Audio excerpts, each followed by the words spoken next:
Hi everyone and welcome to the Raw Show with Michael McDonald, and I have a very special guest. We have Simon Lovell with us today. Simon, thank you for being on the show. You're very welcome. Simon is the CEO of Fitpreneurs, a global high-performance educator for fitness and health professionals who want to make more money and create more time and freedom. An author, speaker, contributed on Forbes.com, Simon's hung out with the likes of Richard Branson on his private island and has spent time at West End shows with Tony Robbins. He's committed to personal development and personal growth to inspire others to make the best of their lives and grow their businesses through true transformation. Simon's overcome bullying, 50k of debt, gambling and drugs to turn his life around. His company grew from $0 to $1 million in less than 12 months, and he will share his wisdom and insights on how you can create massive change in your life as well. So Simon, that's quite a bio to kick us off. I thought we'd start with your background, if that's okay. So would you be able to share with me and our listeners where you were born and what it was like for you growing up? Sure. So thanks for the introduction. I was born in the UK. I'm actually based in San Diego now. And my childhood, I guess, it's interesting. I've been asked that question a lot. And, at the time, it seemed pretty normal. But, looking back, there were so many different things that happened that really shaped my life. And, being a kid, you kind of think that everyone's going through those same kind of things. And, I know that bullying is, a lot of people have suffered for that. And I know that a lot of entrepreneurs who end up becoming kind of successful have, suffered from some kind of bullying. And so my early years were fine pretty much up until the age of 13.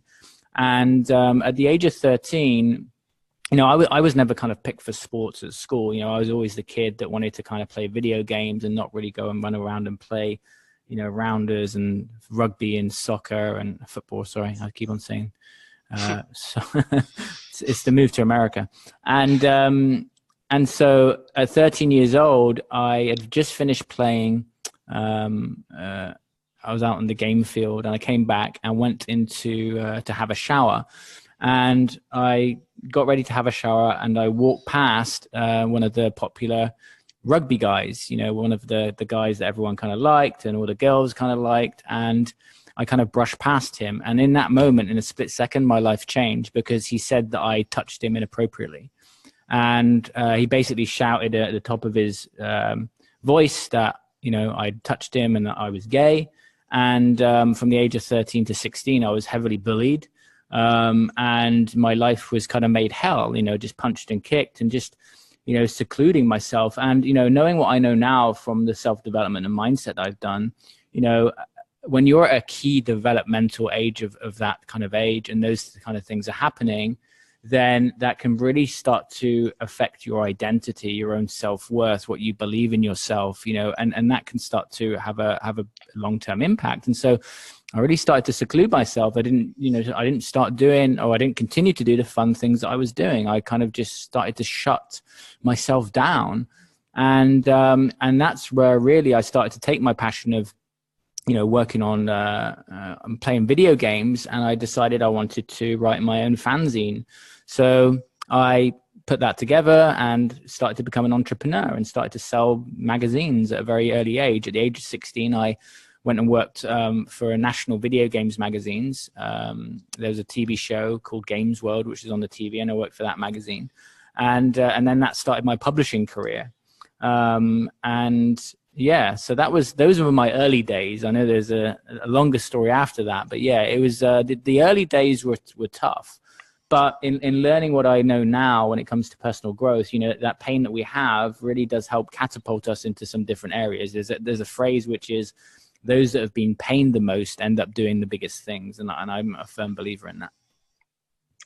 Right, so it's something that I can relate to myself, Simon, because much like yourself, when you're in high school, when you're in that situation, it's very much a palpable tension, I guess, amongst the students, and it doesn't really take much. I mean, it doesn't take much to be alienated or bullied or just be, it's almost like we are convinced that we are too different, which kind of warrants a lot of the the negativity in their minds, right? So when I was around the same age to you, I was also bullied as well. This is why I can kind of relate to those sorts of things. And it doesn't really take much, does it? It's just them trying to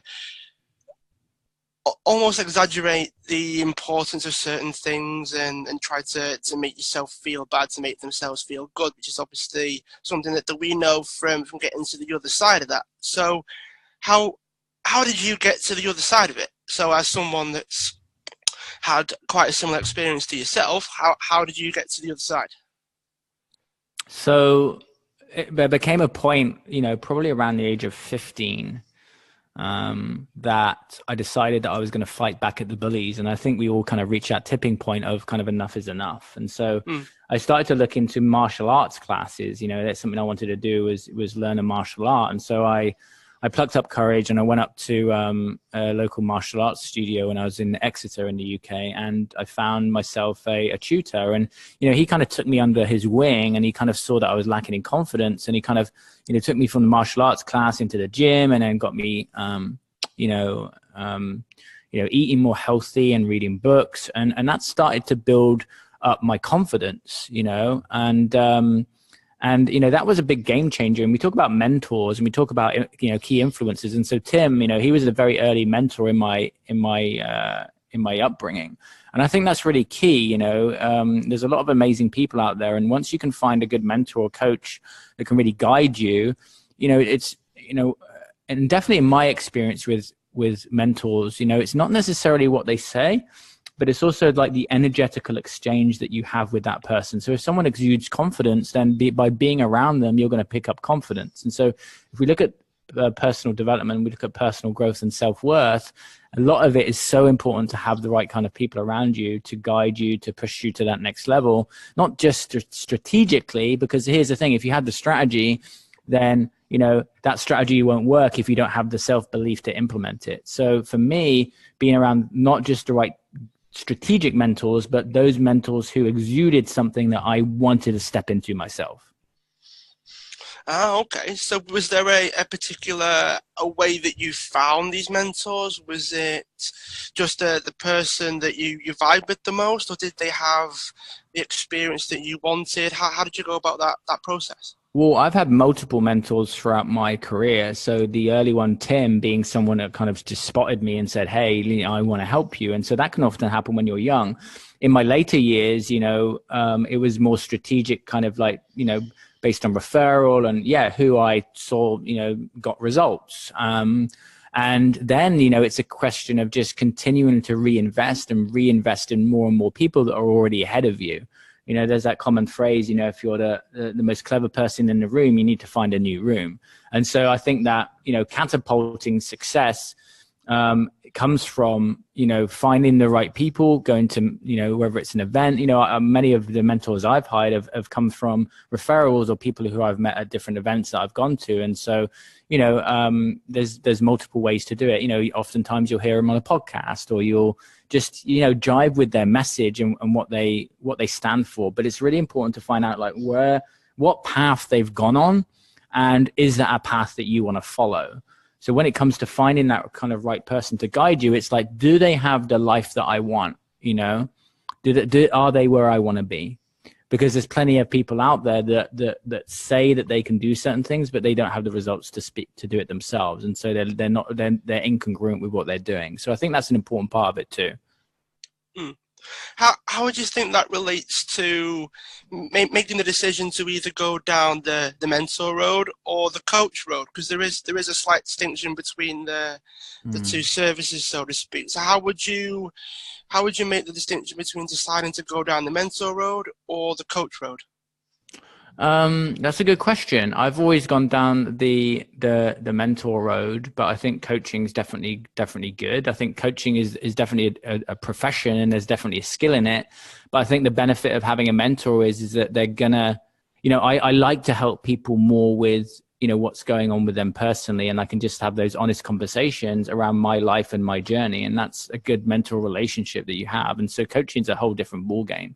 We have coaching at Fitpreneurs, and I'm obviously like the mentor that goes above the umbrella of the business. So I think you've got to try different things and see what fits, you know, because you could have a coach that you don't jive with and a mentor would be better for you. So it's a really good question. And I think that the answer to that is you need to, you know, to see how it fits and, you know, just go and look at, again, the results that they've got. And is that somewhere that you want to be yourself?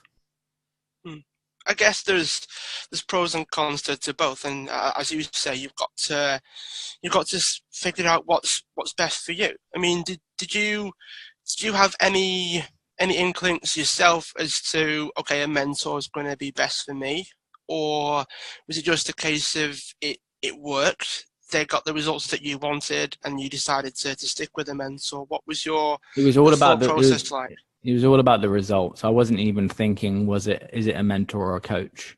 I was just looking at the results that they got and I was going, I want that too, you know? So, you know, are they specific to the industry that you're in?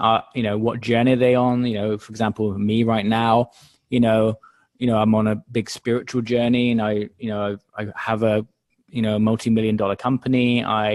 But also I'm not for everyone because I'm very like straight to the point and no BS, and some people can't handle that. So, you know, you've got to look at, you know, the business that someone has, if it's a business coach, and also, you know, maybe it's just on the personal side of things and you need someone who kind of has that confidence and has that journey. The thing is, if you can't relate to the person that you're working with, you're not going to trust them. You know, and you need to be able to receive what someone's saying and then take action on it, because it's the most painful thing for someone working with someone who you give them the tools, but they don't take action. So again, it's about trust. Right. So would you say that plays a part in terms of trusting, and then this idea of believing in the action enough to take action? I mean, how do you see trust playing a part in making a difference between action and not taking action? Well, because if you don't trust someone and you don't kind of believe what they're saying, then of course you're not going to follow through on that. And also that coach or mentor needs to be able to create an energy within you that gets you to move. So if I look at the people who I've helped, you know, go from 0 to 10K in a month, or, you know, have big growth in their business or personal life where they've reconnected with family members, you know, you look at the word transformation. We have to bear in mind, like, transformation comes in different forms. It's not necessarily business. It's not, you know, it can be business or it can be a personal transformation that facilitates the business growth. Because if you've got energetic blocks happening personally, then that's going to affect your business. So in terms of trust, it's a huge avenue to action and results, because you have to resonate and believe what someone's saying, and they need to exude that you can do it too. So, you know, sometimes I'll shake someone up and I'll say something which is inappropriate, but the reason I'm doing that is not to be, frankly, a dick. It's to get them to create such an energy that gets them to move, because they've been living in a place of non-action. And oftentimes we live in non-action because we don't believe in ourselves, and we need someone else to kind of edge us over the cliff, so that when we're falling down a cliff, we can start to create the wings on the way down, you know? So I think that's really key. So it's almost like you've got to put yourself in the right state to actually take the action in the first place. Otherwise, you know, not much strategy will make much of a difference. Do you think this has anything to do with the idea of people trying to read all the time and go on courses all the time, but then not actually taking any action with it? Yeah, because what's happening is, and I used to be like that too. I used to do courses. You bring up a good topic. I used to do courses. I used to read books. I used to just, you know, gather all of the information, but I wasn't taking action on it. And so, you know, it's just like this OCD loop, right? It's like you read a book, you feel good, you get a stimulant from it, and then it's like, oh, like I got my hit, but then I go back into just learning again. And I think that the difference between anyone who's super successful is that they've got into the habit of taking action because they don't let resistance or fear hold them back. The reason why most people don't take action is because some kind of fear, there's some kind of block that's stopping them because they don't believe in themselves. And oftentimes, of course, we look at the two biggest fears. The first one is the fear of failure, and the second one is the fear of success. The fear of failure of, what if I screw this up and people start to say negative things about me, for example, or what if I'm successful and then I'll be alienated by other people, but it's all subconscious. And so we got to start to reprogram and create a different identity. Every thought that we have creates a belief system. And that belief system then shapes the identity on who we are. So if we don't create an identity shift, then we're always just going to be consuming and we're not going to be doing. You look at the keys to result come in a few different forms. You've got information and knowledge, i.e., okay, I watched something on YouTube and I got the knowledge for it, great. But then you have to have some level of accountability, i.e., go do this. So if we're coaching someone in one of my programs, or I'm doing one-to-one mentorship, then you don't know what you don't know. So I've got to create new information and knowledge. Okay. But then there's, okay, go do this. Okay. So for example, I want you to go and do 100 videos in 100 days. But what if they don't do that? The third part, which most people don't understand, is there needs to be consequences. There needs to be a consequence if they don't do it. So the key to transformation yes, it's partly, of course, personal development, personal growth, and making sure that you've got, you don't have any personal drains going on and you don't have other people zapping your energy. But then it's this combination of information, accountability, and consequence. And once you blend those things together, a good coach is always going to coach or a good mentor is always going to coach your higher self, the person that you want to be. So when someone comes to me or my company and they say, hey, listen, this is where I want to be. This is the income I want to be making. This is the life that I want to have. Then what we need to do is we need to coach the higher self and not tolerate the BS excuses that come beneath that. I like the way that you mentioned the two biggest fears in terms of failure and success. I mean, how would you distinguish between those two in terms of how they actually show up for people? Because obviously I'm not as attuned to this sort of thing as yourself, Simon, but I would imagine that there are interlocking things that mean that you might think it's fear of failure, but then it's actually fear of success. It's actually showing up instead. Is there a way of distinguishing between the two? I think it's different for everyone. Again, a good question. I think that fear of failure shows up for most people, but people just need to think about it differently in terms of, I like to reframe it to my clients as like, I enjoy failing because it's going to give me data. It's going to give me information. And so it really does depend on the person in terms of, and you have to go through a series of questions to find out this for a lot of people. But in fact, a lot of people can have both. A lot of people can have a combination, they're fearing failure and they're fearing success together. But again, it's about reframing failure. It's about reframing success. It's about actually questioning the thoughts that are coming up of, what if you are successful? What if you do make 100,000 a year, or you make $1 million? If I look at when I was making, 10 grand a month versus 100 grand a month, then it was all around the belief system and my self-worth that I had around that at the time. And it's amazing what can happen once you start to shift those things. Now, a big topic here, which falls under the category of fear of failure and fear of success, is beliefs around money. Because beliefs around money are a lot of the time installed by parents. It's just, going back generations. And oftentimes it's a case of, well, if I make all this money, then, that's bad and money is bad. And if I do this, then people are going to think I'm X, So first of all, we have to address, beliefs around money. One of the things that we do at Fitpreneurs is, we have a whole 7-day onboarding for mindset of a new client, or any new client that comes on board has to go through a 7-day mindset process. But also we've now built in like a wealth training. Why? Because, here's something that happens. Even if you do catapult your income and start to make more money, what happens is that if you don't have a belief system change and an identity shift around money, then what will happen is you'll make money, but then you'll sabotage it. Right. So you're going back to the old pattern. So anyone can make a quick hit in money, but it's whether you keep it. It's what you do with it, because oftentimes people revert back to their normal patterns. This is why you'll find that lottery winners, they have all of this money, but then they go back to being broke again. It's because, there's a lack of education and financial intelligence, lack of understanding of investing, and then people just revert to their normal behavior again. Yeah, definitely.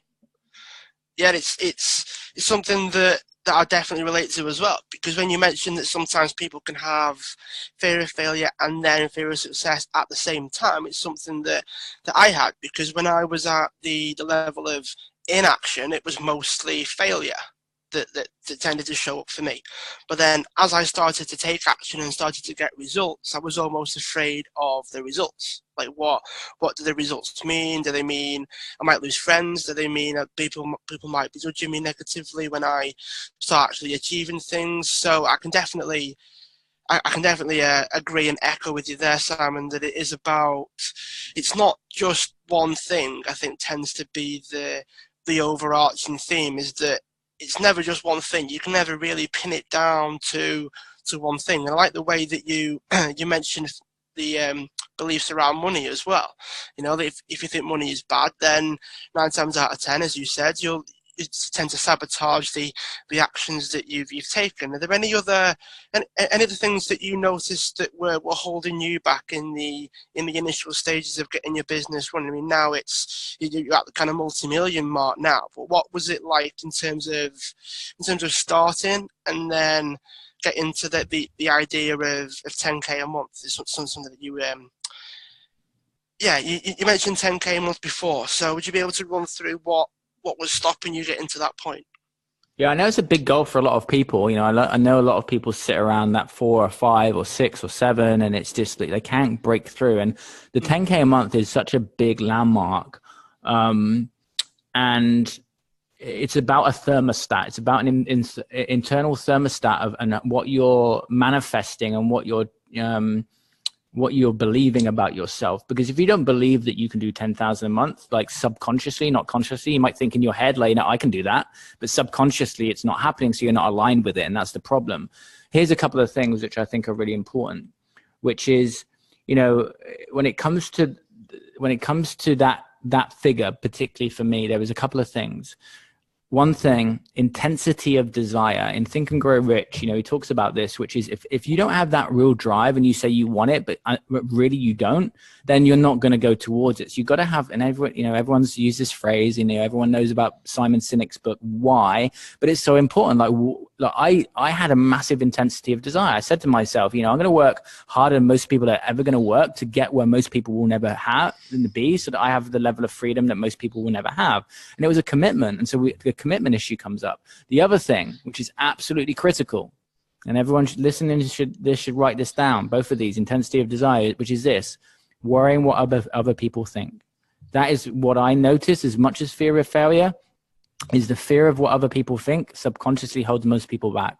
Oh, if I go and post this, what are people going to think? If I write this book, well, you know, what are people going to think about it? You know, I'm worrying about other people. And so that was a big thing for me, you know, and I had a jump of, you know, I went from 60,000 a month to 100,000 a month in the space of 1 month. And it didn't come from a different strategy. It just came from a different mindset. And when people fully comprehend that it's their mind that's actually holding them back from hitting the bigger numbers, then everything starts to shift. The problem and challenge with so many people is that those that need help on mindset don't typically recognize that mindset is the problem. And that's when you need to have a wake up call and actually go, listen, you know, if I look at, you know, if I read any book when it comes to neuroscience, or, you know, when I look at any super successful person that's interviewed billionaires, what you'll notice, and, you know, you'll notice the themes around super successful people is most of them meditate. You know, most of them have like strong morning practices. Most of them have a circle of influence that is empowering and doesn't drag them down. Most of them have, you know, a mentor or coach. Like, there's certain success principles that have led people to become more successful. You don't just like come out of, you know, you don't just get, you know, you're not just given birth to and suddenly, you know, you've got, you know, most people who have got like $1 million in the bank and all of the knowledge, like that has been acquired. And yes, everyone's got a different upbringing. But the thing about me was, you know, I was bullied. I had 50 grand of debt. I had, you know, all of these things going against me. But despite those odds, despite everything going against me, I still managed to become a catalyst of change. And I still managed to push through. And that's so where it's so important, where people seem to think that, you know, I can't do that, or well, so-and-so has this ability. Well, You have the ability to learn. You have the ability, if you can't read, to listen. Like, it's all a list of excuses. And so one of the things I encourage a lot of people to do is just make an honest, have an honest assessment, especially at this time of year. Have an honest assessment and list out all of the excuses that are holding you back. And here's the challenge. Most people can't have that honest conversation. Most people can't sit in silence for 15 minutes because they're worried about the thoughts and they don't have the discipline. Success and fulfillment takes work, and it takes discipline. Yeah, for sure. I mean, when I've had conversations with a lot of people, and to be honest, I've been quite surprised with how popular mindset comes up. And what I've started to try to almost explain, or as you say, give people the wake up call is, yes, mindset does play a part. It is there, but because the strategies are so easy to access, the mindset's the thing that makes a difference. As you say, it's the thing that tips the balance in your favor. And what I've actually started to actually try to get people to understand is the mindset could be why they got there in the first place. As you say, you were bullied much like myself, and it's just having the inner strength to keep going that made a difference and ultimately makes us more likely to succeed. Obviously, there's always the element of there's only so much you can do before we just got to see if it does actually work out. I mean, there's that element of constantly moving forwards and constantly changing and adapting the strategies and things to suit you. And you mentioned mindset as well. I mean, it's amazing how many people, as you say, can't sit in silence for 15 minutes. I'm sure you probably meditate for a lot longer than that, Simon. Well, I just came back from a 10-day silent meditation retreat where I did 100 hours of meditation in 10 days. So right, wow. When you do that, and when you go through that discipline, then doing half an hour or an hour is nothing. So again, it's like, you got to be stretched, and that's about, again, mentorship, coaching, being around different people. You got to get the stretch going on. You look at the fitness industry, and that's a niche that I work in, with helping business owners, grow their fitness businesses. But there's so much emphasis on lifting weights to get improved performance, but where's the emphasis on the mind? So once people, you only get mindset once you've had a shift and you're like, holy crap, like this has really changed my life. And then you get hooked on it because you know the impact. Yeah. The truth is that you can't get to the place that you want to get to with the mind that got you to where you are. That's the truth.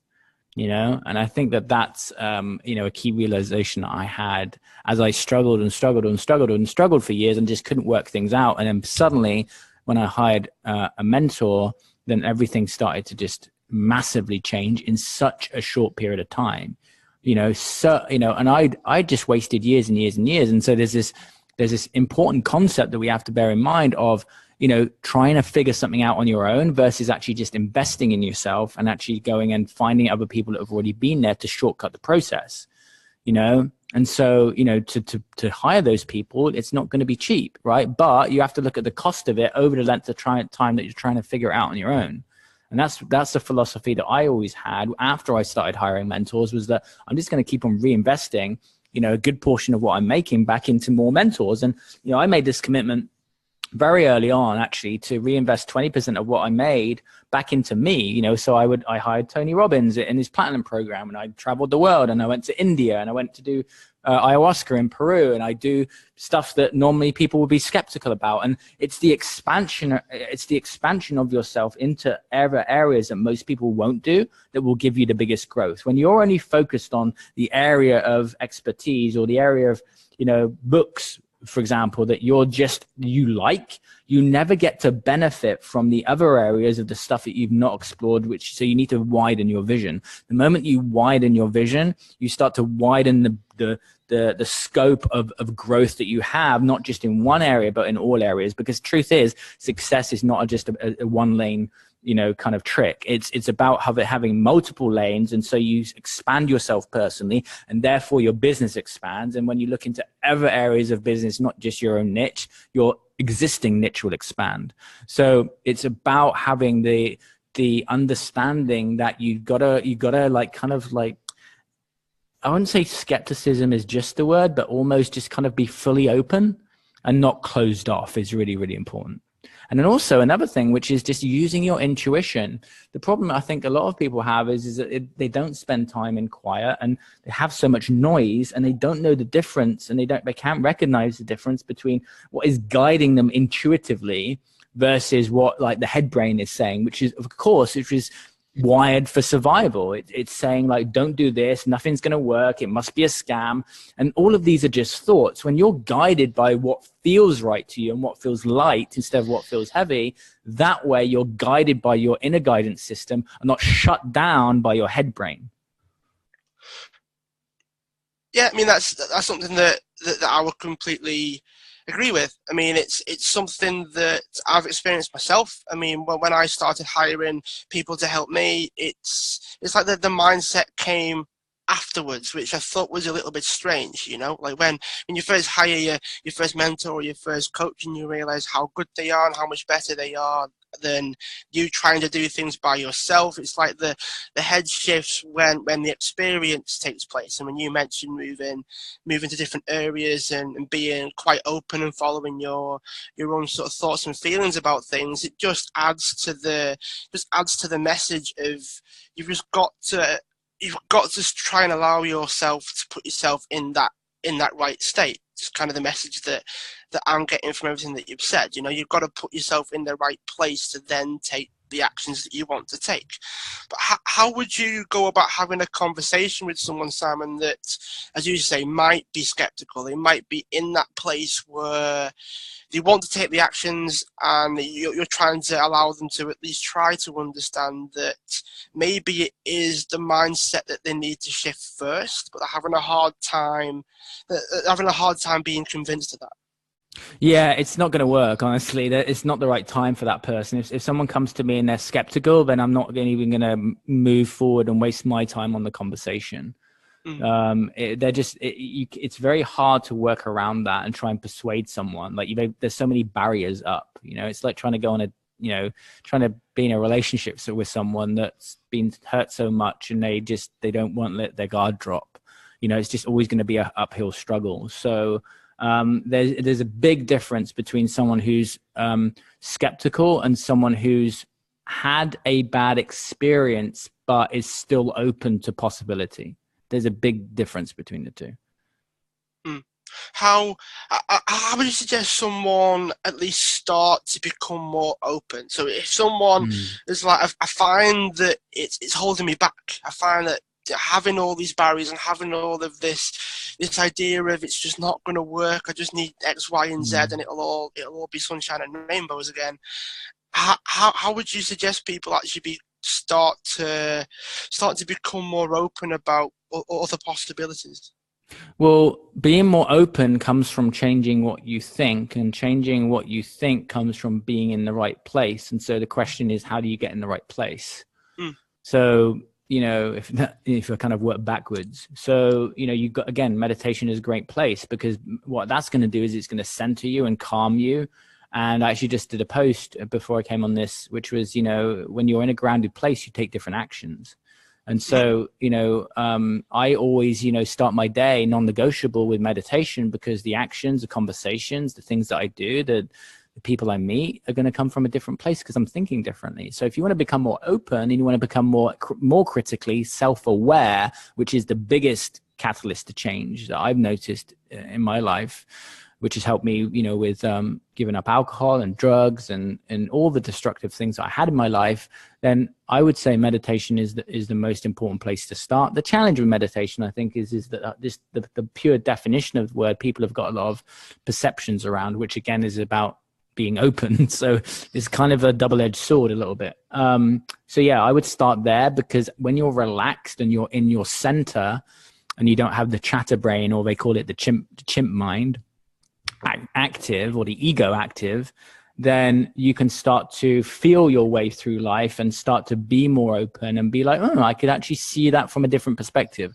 Another thing too, which you just got to get honest with, is, and bringing that topic up, which is, you can't have can't have a one-track mind. What do I mean by that? You can't believe that your way is the only way. You've got to see things from perceptual positions, which are your position, a third person's position, and then another person's position, right? So if you're always, fighting against someone, most likely chances are is because you just want to win that because you think you're right. So you got to be able to just like sit back and go like, I can see that from that person's perspective. And when you can look at things from multiple perspectives, your whole life starts to open. So it's almost like going back to what you said before of looking elsewhere for certain things that you can bring in. It's almost like if you can look from different angles, to try and see things from their perspective, it can help benefit yourself. I mean, how would you think about that? No, I think it's totally right. It's Wayne Dyer has the late Wayne Dyer had a book called when you change, or he had a phrase, sorry, which was when you change the way that you look at things, the things that you look at change. And I really love that quote because it's had such a big effect because it opens up so many doors into different areas. So it's absolutely critical to look at things from multiple angles. All right. Do you have any certain ways that you could maybe guide people to do that? I mean, the instant thought for me is something that I try to do as often as I can now is try to see if the person that I'm talking to could see it in a different way. So it could be I ask myself the question, how are they seeing it that could be different from how I see it. So I like to try, particularly in conversations, if I think maybe there's something a little bit off in terms of like maybe our definitions of certain things might not quite be the same, or just the way they start to see certain things Right. and certain perspectives. How would you help people change their perspectives? Very easily by understanding that everyone's going through their own journey. And so you may encounter someone today, for example, I came onto this interview grounded because I meditated, probably half an hour ago for a good 20 minutes or half an hour. Now, I may have delivered different information on the interview had I just come out of an argument, So what we need to, and that's also very important if you're coaching or mentoring, which is putting yourself in the right space to guide people. Because if you're guiding someone from a stressed place, that's not, the best outcome for the client. So it's about understanding that when you're in a conversation with someone and maybe they're uptight or you feel a bit of negative energy and they say something which is snappy, to try and remember, and this is challenging even for me, sometimes when you're not self-aware, because self-aware is the key, which is what is this person going through? What is this person's story? Because oftentimes when we don't know someone's story and we don't know what they've been through in the past 24 hours or in their life, then it's easy to make a judgment, And one of the things I teach a lot, which is, when you're judging someone or when you're feeling judged by someone, it's really you judging them. And so if this is I think it's just been about humble and about having more, being more you've got to be more self-aware of yourself to have those types of thoughts. So it's very difficult to not react and be in reaction to someone when you're not grounded yourself. If you're grounded, then through meditation or through a practice regularly, then it enables you to stop yourself from reacting. And of course, we all know what happens when an ego matches. It's a shit show. So, I think it's very important to understand where someone else is coming from at that time. Right. So what one of the things that sprung to my mind before, that I think I'll bring up now, is the idea of having different words that mean different things. So sometimes when people say meditation, everyone might have a different definition or a different way that looks. I mean, for me, it's almost like having a loss of control over my thoughts and feelings and then bringing it back again. For me, that's the process. It's almost like the awareness to be able to feel yourself lose that influence over your thoughts and feelings, and then slowly bringing it back again over a certain amount of time. For me, that's kind of like the repetition, if you will. So when you mentioned before about what was it? Yeah, the fact that you work with people that run their own fitness businesses, like the more likely to do the reps in the gym than they are doing the reps away from the gym. It's kind of the same with the meditation. Is like people tend to get bored after the first couple of reps of doing that kind of loss of influence and then gaining influence again. That tends to be how I tend to see it. Obviously, people have different ways that would look. So when someone else might think of meditation, they might think of sitting cross-legged on top of I don't know, just A try and mountain. picture the most out there image in your head that you can, on top of a mountain or some kind of lotus flower trying to float on the sea or whatever the case is. So Right. people can have that, can't they? Well, yeah. And I think if you look at any kind of ego-based person, then what that's going to be is it's not going to be, for example, masculine to do that. And so why would someone do it? And so they don't get the benefits from it. Maybe it's seen as feminine, or maybe it's seen as weak to do that, or maybe it's seen as, oh, I'm not going to do that. I'm going to look like a blank. So that's where the problem lies, right? Because you don't get the benefit from that way. So when you're in a certain type of mindset, you're not going to benefit from it. When you're more open, you start to be able to reap the rewards. So yeah, I think it's really important. Yeah, I mean, from everything that you've said, it seems.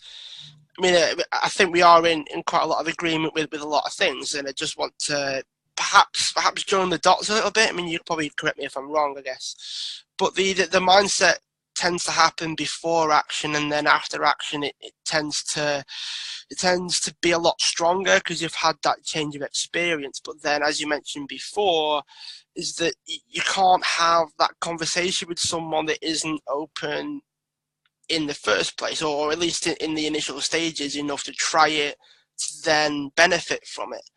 So, I mean, my sort of knee-jerk reaction is, well, maybe it's just a case of allowing them to try it with their judgments or assumptions in mind, and then seeing what happens for them afterwards. I mean, how it's hard to encourage everyone to do certain things because just trying to picture people on that mountain and on that lotus flower does stop people from benefiting from it, doesn't it?